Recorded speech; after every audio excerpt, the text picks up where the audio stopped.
আমি যেরকম ভারত মাতার ছবি নিজের মুখে এঁকেছি সেরকম সবাইকে এরকম এঁকে দেবো ফ্রিতে। দিদি এই না পতাকা। জয় হিন্দ।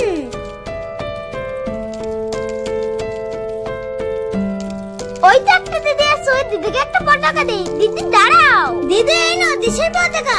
কত টাকা?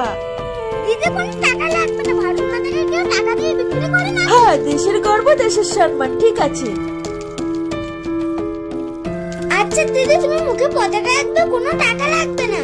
না, কোনো রং মেখে আমি আমার মুখের স্কিন নষ্ট করব না। আরে দিদি তুমি ভারত মাতার পতাকাকে নিচু করে রেখেছো। তুমি জানো না ভারত মাতার স্থান সব সময় উপরে। তুমি একজন দেশের নাগরিক হয়ে এটা কি করে করতে পারলে? বাবু সরি, আমি খেয়াল করিনি, তাড়াহুড়ো করে বেরিয়েছি তো সেই জন্য।